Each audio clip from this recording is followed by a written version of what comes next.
बघा आता तुम्हाला सांगू का, भक्ती ही अशी महाराज, भक्ती कुणालाही करता, मग तो मनुष्य कसाही असला तरी आणि कसाही असला तरी, कळलं तुम्हाला? कळलं? तो मनुष्य कसाही असला तरी आणि कसाही असला तरी त्याला भक्ती सजन कसं या विकू लागे.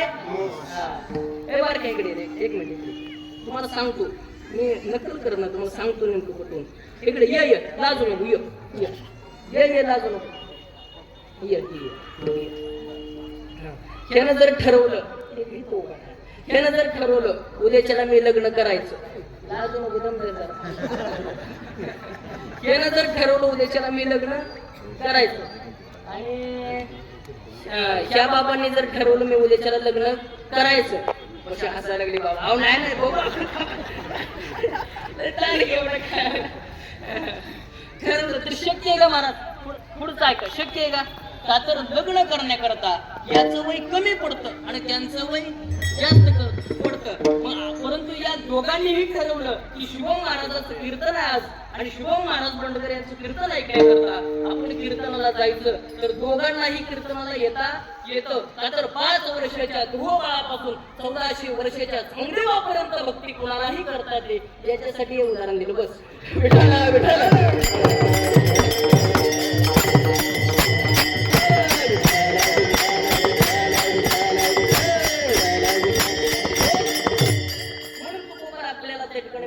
मी तुम्हाला सांगतोय तुकोबर आपल्याला उपदेश करतात महाराज, परंतु उपदेश करत असताना महाराज मूर्ख माणसाला उपदेश करून काय फायदा?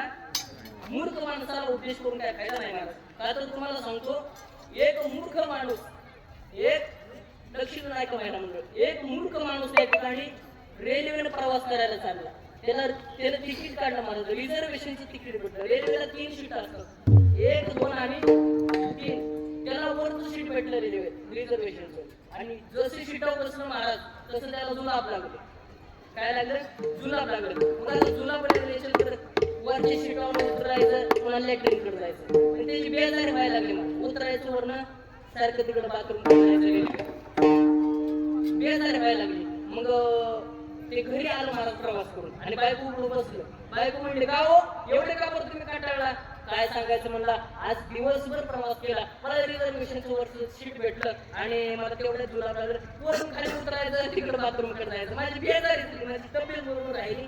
आणि बायको विचार होती. बायको म्हणजे, अहो त्यापेक्षा तुम्ही साधं काम करायचं, तुम्ही तुमच्या खालच्या सीटवर कोणतरी बसला असेल ना त्याला तुम्ही विनंती करायची, बाबा माझी तब्येत बरोबर नाही, तू काय कर वर माझ्या सीटावर बस आणि मला तुझ्या खालच्या सीटावर बसू दे, म्हणजे मला लॅट्रिनकडे लगेच जाता येईल. त्यावेळेस तो म्हटला, मी काय एवढा येडा काय म्हणला, खालच्या सीटावर बसलंच कोण नव्हतं तर म्हणला कुणाला म्हणू. कळलं, त्याला कळलं. बाकीच्यांनी परसाद घेतलं, शिव जाऊ नका.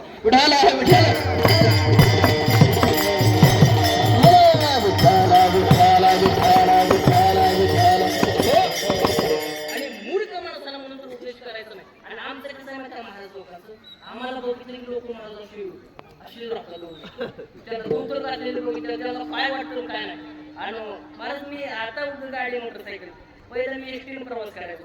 एसटीने प्रवास करत असताना महाराज काय असायचं बरं का, बसले सगळे, मग आम्ही एसटी चढलो की कंडक्टरनं पाहिलं की या बुवा माग, तसं एसटी कंडक्टर तसे सासरीची एसटी काय बाबा. आम्हाला कसं आहे, आपण महाराज लोक आहे महाराज, त्यामुळे जास्त बोलता येत विठाला विठाला. आपण महाराज लोक असल्यामुळे जास्त महाराज बोलता येत नाही. मग सगळे चढल्याच्या नंतर शेवटी इष्टीत दार उडत चढतं आणि त्याला पुढे कोण जागा येत आणि मग ती बरोबर आमच्यापाशी मागे येत. बुवा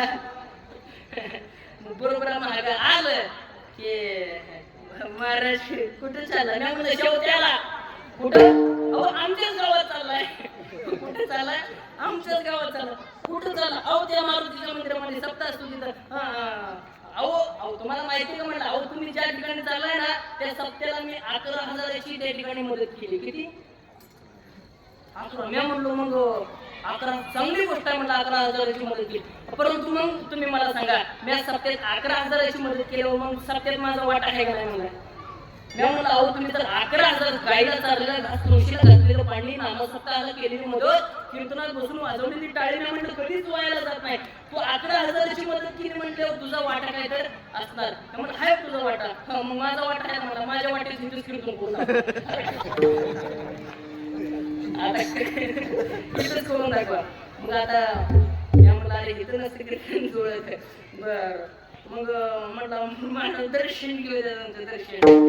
म्हणलं कशाचं दर्शन बसा आपलं साईडला बसा कुठं दर्शन नाही म्हणलं दर्शन घेऊया सारखं म्हणायला लागलं. मी म्हणलं पाठशेऱ्याचं दर्शन घेऊन मोकळं करू म्हणून घ्या दर्शन. पण त्यांना अर्धी क्वार्टर हातात होते अर्धी पिंती अर्धी हातात होते. म्हणलं दर्शन घ्यायचे म्हणजे क्वार्टर अर्धी म्हणला काय धरायचे तुम्ही अर्धी धरायचे मला दर्शन घ्यायला दोन्ही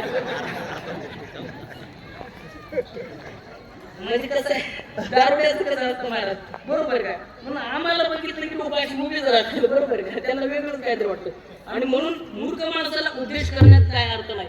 उद्देश कोणाला करावा एखादा आंधळा मनुष्य रोडनी चाललाय आणि तुम्ही त्याच्या कडेला उभा राहिला आहे आणि पुढं तो त्या ठिकाणी खड्ड्यात पडणार आहे. आंधळा आहे तो खड्ड्यात पडणार आहे आणि तुम्ही जर पाहिलं बाबा आता हा मनुष्य खड्ड्यात पडतोय तर तुम्ही त्याला वाट दाखतेनं आपल्याला वाट विचारण्याची वाट आपण बघू नाही. आपण त्यानं नाही विचारलं तरी त्याला त्या ठिकाणी वाट सांगावी आणि चांगल्या वाटेनं घालावं. तीच वाट तुकोबाऱ्या अभंगाच्या प्रथम चरणात